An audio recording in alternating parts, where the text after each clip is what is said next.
Olá, pessoal, estamos aqui para mais um videocast. Novamente, o mestre Gualberto aqui conosco. Gratidão, mestre, pela presença. Mestre, hoje eu vou ler um trecho de um livro do Joel Goldsmith chamado Deixe Suas Redes.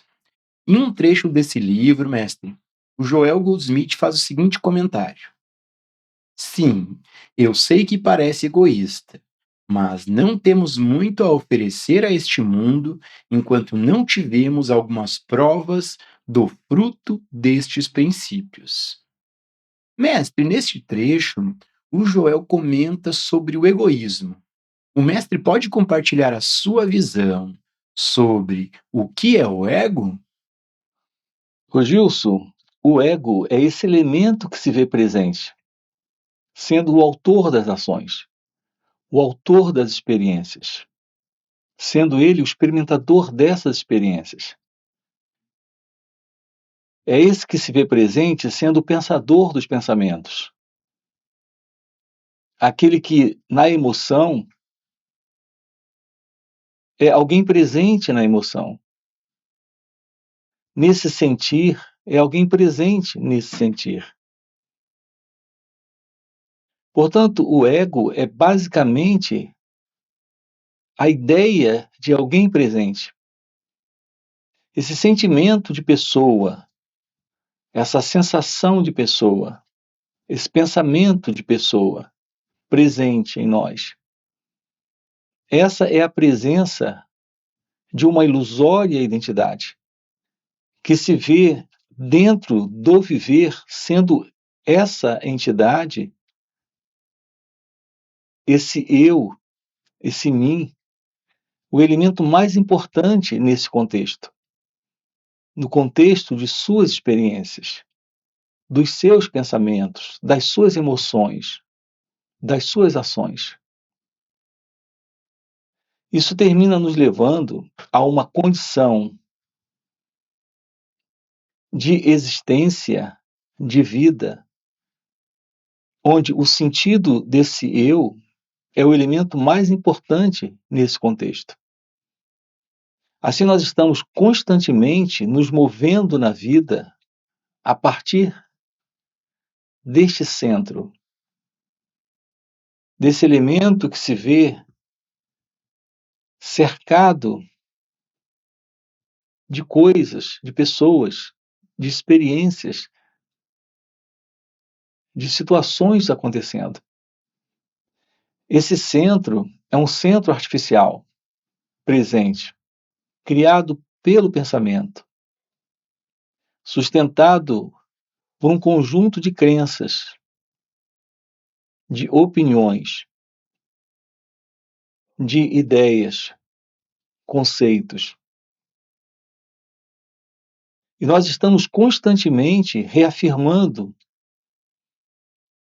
a vida desse eu, a vida desta pessoa, desse mim, dessa ilusória identidade.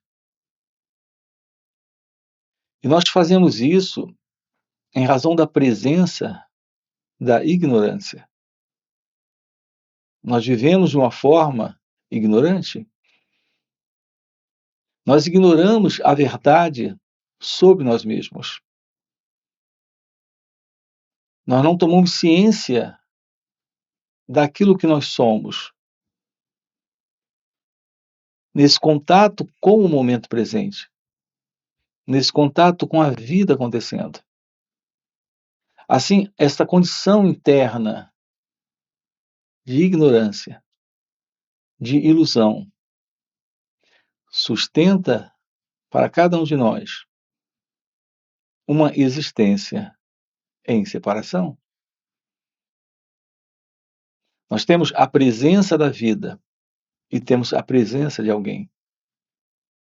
Quando você olha para a natureza, você percebe a presença da dualidade da natureza. Nós temos o positivo e o negativo, o masculino e o feminino. Nós temos o nascer e o morrer, a luz e a escuridão. Mas qual será a razão dessa dualidade interna em nós? Por que temos a presença dessa separação psicológica presente em nós, que é a ideia desse eu e o não eu, deste alguém presente e o mundo lá fora? Porque psicologicamente nós vivemos em dualidade entre violência e não violência, amor e ódio, prazer e dor, felicidade e infelicidade, apego e desapego, desejo e medo. O que há por detrás desta condição interna em que nós nos encontramos? Aquilo que está presente é a não compreensão, é a não visão, é a não percepção direta desse elemento presente que sustenta esta condição. Esse elemento é o ego.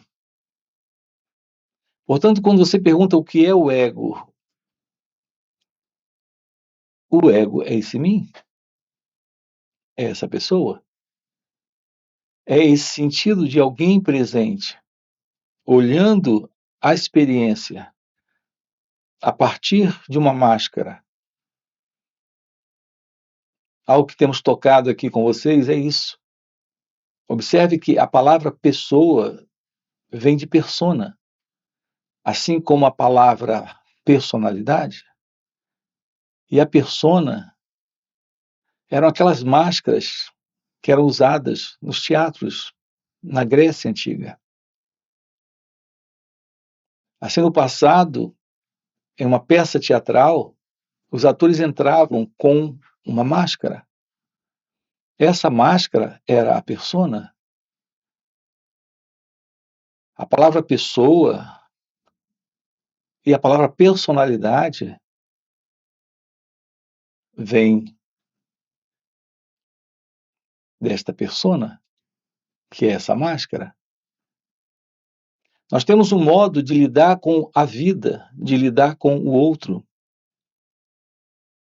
de lidar com nós mesmos. É a partir de uma máscara, de uma ideia que fazemos sobre quem nós somos, sobre quem o outro é, sobre o que a vida representa. Tudo isso é visto a partir dessa ótica. Essa ótica é a ótica do eu, do ego, desse mim, desta persona, desta pessoa. O encontro com a realidade divina é o descarte dessa máscara. É o descarte desta psicológica condição, dessa ideia de alguém presente, alguém no pensar, alguém no sentir, alguém no fazer, alguém nesse interagir com o momento presente. Não existe esse alguém. Nós estamos diante de uma psicológica condição construída pelo pensamento. Nesse sentido, isso é aquilo que nós somos. Então, sim, toda a resposta que estamos dando à vida a partir desta condição psicológica se mostra muito real. Mas é nesta condição, numa condição de ignorância. Então, toda atrapalhação, confusão, desordem, sofrimento em nossas vidas é algo presente porque a nossa vida é a particular vida desse centro, que se move de uma forma egocentrada, pessoal, particular, auto-interessada nela mesma. Essa é a intenção da pessoa, desse mim. esse contato com a vida, sem a presença desta separação, é a vida se revelando, sem a pessoa. É a própria vida assumindo o espaço dela. Nesse espaço onde a vida está, não há conflito, não há contradição, não há desordem, não há confusão. É na ideia de ser alguém, é na atitude de ser alguém, é no modelo da pessoa, desse mim, desse alguém que está presente o problema da vida. Esse é o problema do eu. A vida é beleza, é amor, é liberdade, é felicidade. A vida é completude. Não a vida que o pensamento conhece, que nós conhecemos, nesta consciência pessoal. Eu me refiro à vida real, à vida divina, à verdadeira vida deste ser. Essa é a vida de Deus. É o que estamos juntos aqui aprofundando, compreendendo, esclarecendo, tomando ciência por nós mesmos, de uma forma direta. Não é ouvir essas falas, ouvir essas palavras e ficar intelectualizando sobre elas, formando novas crenças, acrescentando as crenças que você já tem, essas crenças novas que você acredita estar recebendo aqui. Não se trata de uma crença, se trata de algo para ser visto. E quando é visto, é um fato, é uma realidade. Não é uma ideia para se colocar em ação no futuro. Não existe tal coisa como esse futuro. Não podemos continuar levando a vida a partir de ideias. A vida é real quando estamos livres no viver, na própria vida. Não precisamos de ideias. Precisamos de compreensão, de visão, de clareza, de realização de Deus, que é o que estamos trabalhando aqui com você. Isso é o fim do eu. Isso é o fim do ego. Mestre, nós temos uma pergunta de um inscrito aqui no canal. O Rony faz a seguinte pergunta: Mestre, a prática da autoobservação é a melhor maneira de se livrar do ego? Ô Gilson, a verdade da aproximação desse olhar para si mesmo é se tornar ciente daquilo que está presente aqui. Aprender a escutar, a olhar, a perceber, sem alguém presente interferindo nisso, envolvido com isso, querendo modificar, transformar, fazer algo com isso. É a aproximação do autoconhecimento. A base para o autoconhecimento, sim, no autoconhecimento temos a necessidade clara desse olhar, que é a autoobservação. Se autoobservar é a base para esse autoconhecimento. Mas é a verdade do autoconhecimento que traz a clareza daquilo que está presente aqui. Sem qualquer ideia sobre como modificar ou transformar isso em uma outra coisa.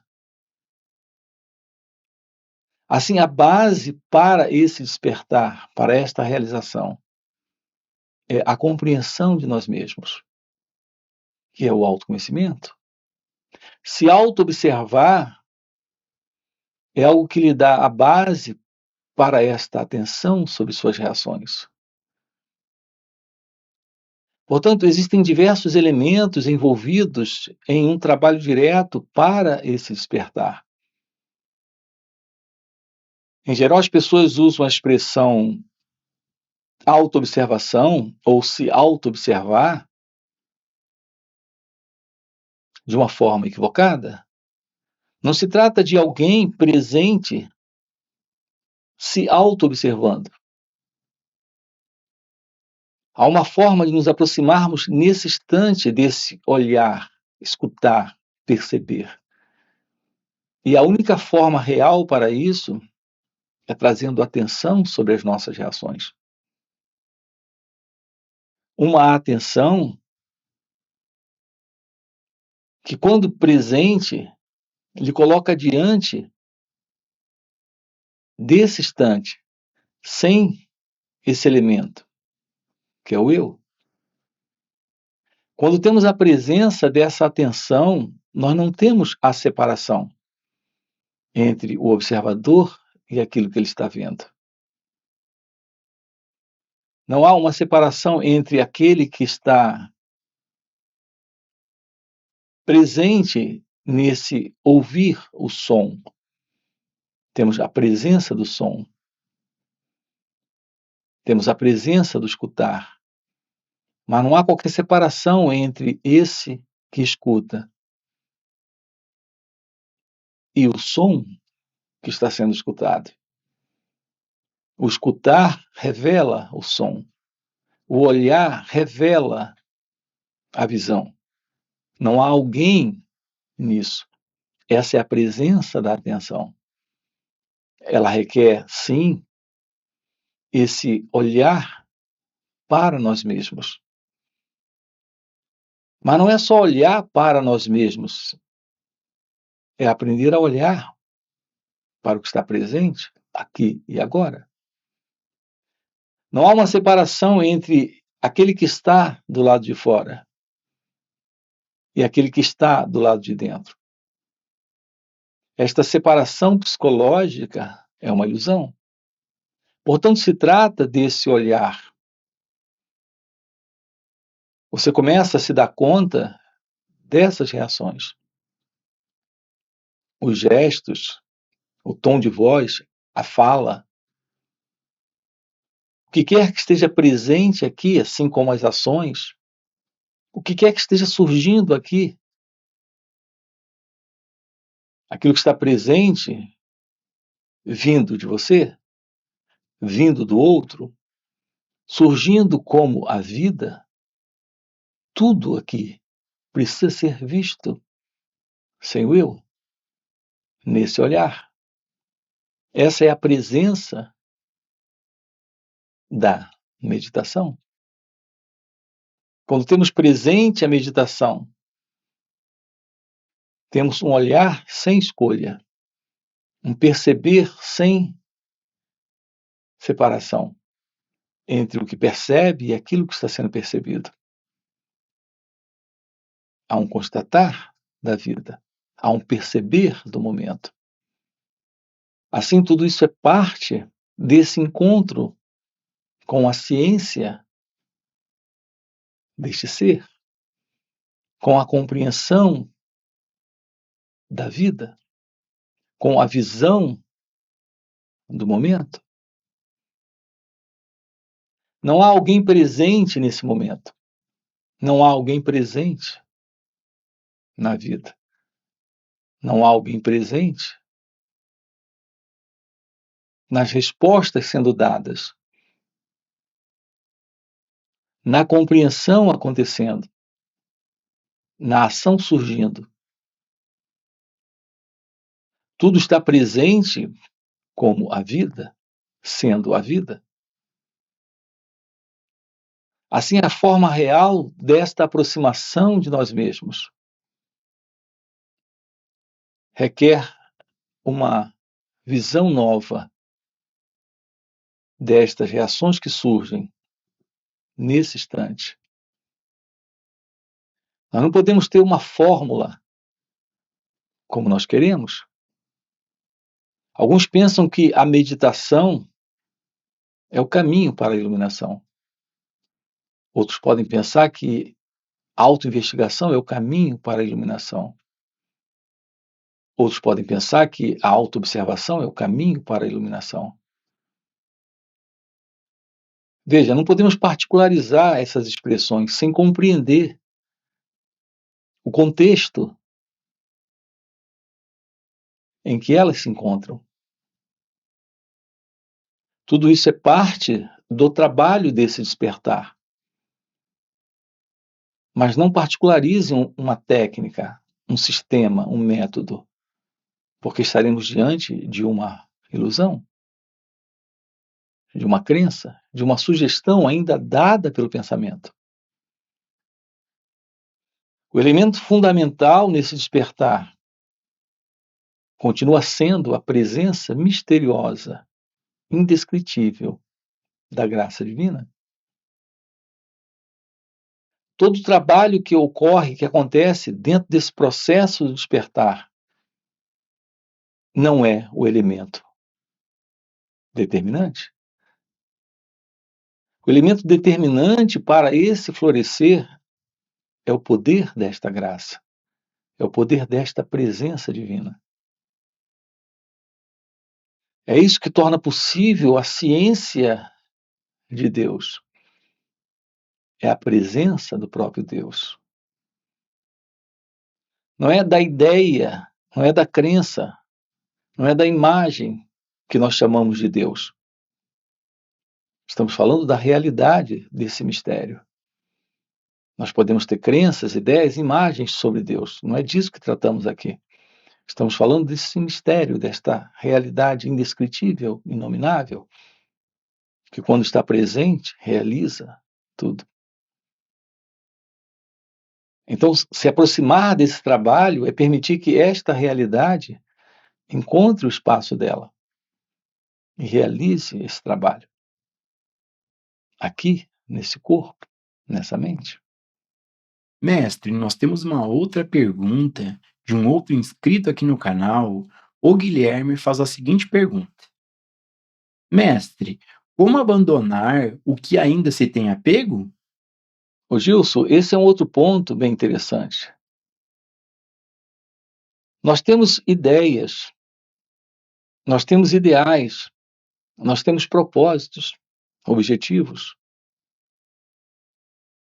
Cansados de propósitos e objetivos e realizações materiais, chega um momento em que nós nos voltamos para realizar esses ideais, objetivos e propósitos, assim chamados espirituais. E termina que nós aprendemos muitas coisas. Esse aprender, como se conhece, é adquirir conhecimento das coisas. E a gente termina adquirindo esse conhecimento nesse velho aprender sobre a vida espiritual, de que nós precisamos nos livrar dos nossos apegos. Mas o que é a realidade do apego? Por que precisamos de um ideal para nos livrarmos do apego? Alguns têm o ideal de se livrarem dos apegos. Aquilo, ou aquela coisa, ou aquelas coisas que eles se sentem apegados. Então eu preciso me livrar dos meus apegos. Esse é o ideal do desapego. Para continuar se voltando para maiores desapegos e se tornando alguém desapegado. Você não precisa se livrar dos seus apegos. Você precisa tomar ciência da ilusão, desse elemento presente, que se vê apegado e que também pode se ver daqui a pouco desapegado. Essa separação entre aquilo a que estou apegado e aquilo do qual não tenho apego, esta separação está sendo criada por esse elemento presente em nós, que é a pessoa, o mim, o eu. Nesse formato do pensamento, nós temos apegos e temos desapegos, mas não investigamos a natureza do eu. O seu problema não é o seu problema. O seu problema não é o seu apego. A ausência do desapego. Esse não é o seu problema. O seu problema é a presença desse eu.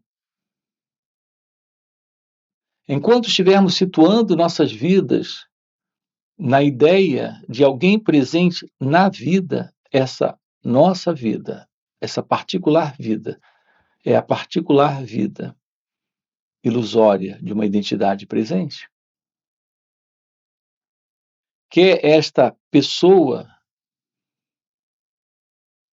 reconheça seus apegos ou reconheça os seus desapegos, ela ainda continuará na ilusão de existir como alguém, sendo ela o centro de suas experiências, de suas respostas para a vida, para si mesmo, para o outro, para o mundo. É aqui que nos deparamos com o problema. O problema não são as coisas que você tem. O problema é a ideia de que você existe tendo coisas. É alguém presente tendo coisas. É alguém presente existindo. Como alguém. Não se trata de se desprender dos objetos, mas de soltar o eu, esse ego, essa pessoa. O real desprendimento do ego, o real desprendimento do eu, consiste na compreensão da natureza, da estrutura, daquilo que representa esta pessoa. Isso requer autoconhecimento. Você tem um galho enorme entrando no seu quintal. Isso vem da árvore do seu vizinho. Ele tem uma árvore enorme e tem um galho para o seu quintal. Então as folhas vêm e elas caem no seu quintal. Você está sempre limpando o seu quintal, tirando as folhas. Mas as folhas continuam surgindo daquele galho da árvore que está no quintal do seu vizinho. Aquele galho se estende pelo muro, passa pelo seu muro e as folhas caem no seu quintal. E você está sempre limpando aquelas folhas. E você olha para cima e lá está o galho, sempre produzindo folhas. Assim nós queremos nos livrar dessas folhas, limpando o quintal. Não há como se livrar dessas folhas de uma forma real. Você não vai se livrar dessas folhas limpando o seu quintal. É algo provisório? É algo temporário? Você limpa e daqui a pouco as folhas estão lá novamente. A não ser que você se livre daquele galho que está vindo daquela árvore do seu vizinho e que está atravessando por sobre o seu muro para o seu quintal, você sempre terá folhas no seu quintal. Assim, nós estamos em busca de soluções paliativas, secundárias, para problemas primários, para problemas fundamentais. O problema é a presença de uma identidade aqui e agora. uma ilusória identidade. O sentido de alguém que se vê tendo coisas, possuindo coisas, controlando coisas. É o fim do eu, é o fim do ego, o fim dos problemas. Gratidão, gratidão, mestre. Já fechou nosso tempo? Gratidão por mais esse videocast. E para você que está acompanhando o videocast até o final e tem esse desejo de realmente viver essas verdades, fica o convite para participar dos encontros intensivos que o mestre Gualberto compartilha. Nesses encontros, que são encontros online de final de semana, existem também encontros presenciais e retiros de vários dias. Nesses encontros, o mestre Gualberto, além de responder diretamente às nossas perguntas, ele compartilha esse estado de presença que ele vive. E nesse compartilhar, há um campo de energia, de poder e graça. E a gente acaba entrando de carona nessa energia do mestre. E entrando nessa carona, de forma natural e espontânea, entramos num estado de meditação, aquietamos nossas mentes, podemos ter uma visão do que está além do entendimento intelectual. Então fica o convite. No primeiro comentário fixado tem o link do WhatsApp para poder participar desses encontros. Além disso, já dá o like no vídeo, se inscreve no canal, faz comentários aqui, trazendo outras perguntas para a gente trazer para os próximos videocasts. E mais uma vez, mestre, gratidão pelo videocast. Ô mestre, o Joel traz muito essa passagem bíblica de eu e o Pai somos um. E refletindo muito sobre ela, eu percebo que aqui existe um que quer realizar essa unidade com o Pai. Nós não sabemos, na verdade, em razão